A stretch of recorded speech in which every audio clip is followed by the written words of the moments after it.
ഗസയിൽ ഇസ്രായേൽ നടത്തിക്കൊണ്ടിരിക്കുന്ന ആക്രമണത്തിന് പുറമെ ലബനനിലെ ഹിസ്ബുല്ല കേന്ദ്രങ്ങളിലും ആക്രമണം ശക്തമാക്കുകയാണ്. സംഘർഷം മേഖലാ യുദ്ധമായും പടരുമോ എന്ന ആശങ്കയുമുണ്ട്. യുദ്ധഭീതി പടർന്നതോടെ വിവിധ രാജ്യങ്ങൾ പൗരന്മാരെ ഒഴിപ്പിക്കാനുള്ള ശ്രമങ്ങളും ആരംഭിച്ചു കഴിഞ്ഞു. യുദ്ധം കൂടുതൽ വ്യാപിക്കാതിരിക്കാൻ അമേരിക്കയും നയതന്ത്ര നീക്കങ്ങൾ ഊർജിതമാക്കുകയാണ്. എന്താണ് നിലവിൽ മേഖലയിലെ സാഹചര്യമെന്ന് ആദ്യം പരിശോധിക്കാം. ഗസയിലുള്ള സംഘർഷത്തിന് പുറമെ യുദ്ധത്തിന് പുറമെ ഇസ്രായേൽ ലബനൻ സംഘർഷം കൂടി പടരുകയാണ്. അതൊരു മേഖലാ യുദ്ധമായി പടരുമോ എന്ന ആശങ്ക പശ്ചിമേഷ്യൻ രാജ്യങ്ങളിൽ ഒന്നാകെ ഇപ്പോൾ ശക്തമായി കൊണ്ടിരിക്കുന്ന സാഹചര്യമാണ്. ഈ യുദ്ധം ഒഴിവാക്കാൻ വേണ്ടിയാണ് അല്ലെങ്കിൽ സമാധാനം പുനഃസ്ഥാപിക്കാൻ വേണ്ടിയുള്ള നയതന്ത്ര നീക്കങ്ങൾ ഊർജിതമാക്കുമെന്ന് അമേരിക്കയും അറിയിച്ചിട്ടുണ്ട്. അതിനായുള്ള ഇടപെടലുകൾ അമേരിക്കയുടെ ഭാഗത്തുനിന്ന് ഉണ്ടാവുകയും ചെയ്തിട്ടുണ്ട്. പുതിയ യുദ്ധമുഖം തുറക്കുന്നത് അത് ഇസ്രായേലിന് ഒരു തരത്തിലും ഗുണം ചെയ്യില്ല എന്നാണ് നെതന്യാഹുവിനെ US അധികൃതർ അറിയിച്ചിട്ടുള്ളത്. പക്ഷേ അപ്പോഴും ആക്രമണം ഉപേക്ഷിക്കില്ല എന്ന നിലപാടിൽ തന്നെയാണ് ഇസ്രായേൽ പ്രധാനമന്ത്രി ബെഞ്ചമിൻ നെതന്യാഹു ഉള്ളത്.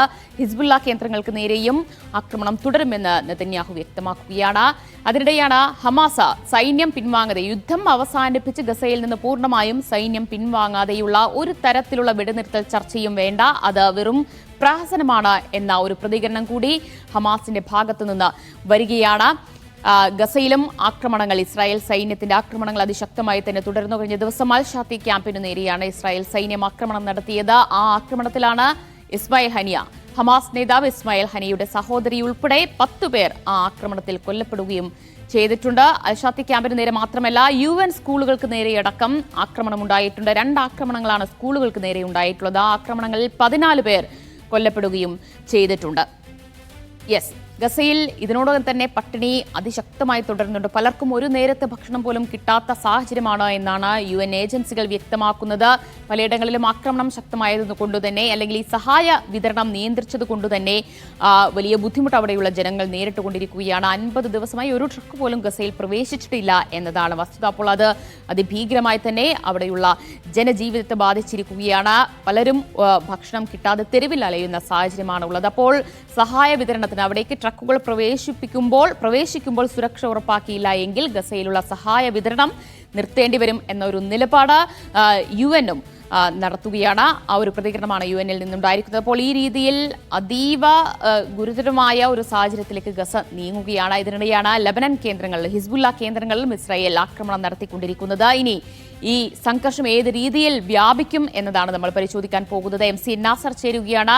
നാസർ, ഹിസ്ബുല്ല കേന്ദ്രങ്ങളിലും ആക്രമണം ശക്തമാണ്. പക്ഷേ അമേരിക്ക നയതന്ത്ര നീക്കങ്ങൾ സജീവമാക്കുമെന്ന് അറിയിച്ചിട്ടുണ്ട്. ആ രീതിയിലുള്ള ഇടപെടലുകൾ ഇതിനോടകം ഉണ്ടായിട്ടുണ്ടോ?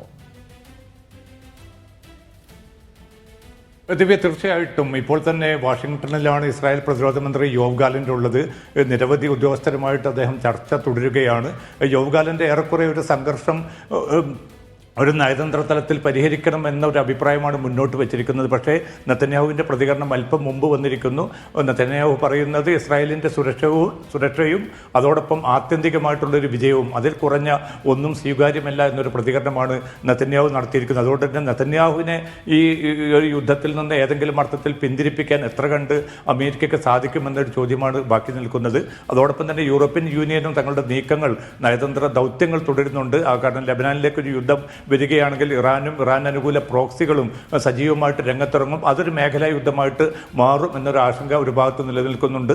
അതേസമയം യുദ്ധം നടക്കുകയാണെങ്കിൽ ഒരിക്കൽ പോലും തങ്ങളുടെ സൈനിക താവളങ്ങൾ ഇസ്രായേലിന് ഉപയോഗിക്കാൻ വിട്ടുകൊടുക്കുകയില്ല എന്ന് സൈപ്രസ് ഇന്ന് ഔദ്യോഗികമായി തന്നെ വെളിപ്പെടുത്തിയിട്ടുണ്ട്. കാരണം ഇതുമായി ബന്ധപ്പെട്ട് ഹിസ്ബുല്ല നേരത്തെ സൈപ്രസിന് മുന്നറിയിപ്പ് നൽകിയിരുന്ന അത്തരമൊരു സാഹചര്യത്തിലാണ് സൈപ്രസിൻ്റെ പ്രതികരണം വന്നിരിക്കുന്നത്. അതോടൊപ്പം തന്നെ വ്യാപകമായിട്ടുള്ള ആക്രമണങ്ങൾ ഇന്നും ലബനാൻ അതിർത്തിയിൽ തുടർന്നുകൊണ്ടിരിക്കുകയാണ്. അല്പം മുമ്പ് 3 റോക്കറ്റുകൾ തുറസായ സ്ഥലത്ത് പതിച്ചതായിട്ട് ഇസ്രായേൽ സൈനിക നേതൃത്വം അറിയിച്ചിട്ടുണ്ട്. സംഘർഷം വ്യാപിക്കുന്ന ഒരു സാഹചര്യത്തിൽ ഈ ഡിപ്ലോമാറ്റിക് നീക്കങ്ങൾ വിജയം കാണുമോ എന്നതാണ് എല്ലാവരും ഇപ്പോൾ ഉറ്റുനോക്കുന്നത്.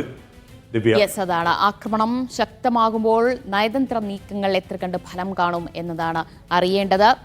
അമേരിക്ക നയതന്ത്ര നീക്കങ്ങൾ സജീവമാക്കും എന്ന് അറിയിച്ചു കഴിഞ്ഞിട്ടുണ്ട്. ആ രീതിയിലുള്ള ഇടപെടലുകളും ഉണ്ടായിക്കൊണ്ടിരിക്കുകയാണ്. ഇരു കൂട്ടരോടും സംയമനം പാലിക്കണമെന്ന ആവശ്യമാണ് അമേരിക്ക മുന്നോട്ട് വയ്ക്കുന്നത്. ഇസ്രായേലിനോടും അതുപോലെ തന്നെ ഹിസ്ബുള്ളയോടും ഈ രീതിയിലുള്ള ആവശ്യങ്ങൾ മുന്നോട്ട് വെച്ചിട്ടുണ്ട്. പക്ഷേ അതിനോടുള്ള പ്രതികരണമാണ് നമ്മൾ എടുത്തു കാണേണ്ടത്. നെതന്യാഹു അറിയിച്ചിരിക്കുന്നത് എന്തൊക്കെ സംഭവിച്ചാലും ആക്രമണം തുടരും എന്ന് തന്നെയാണ്.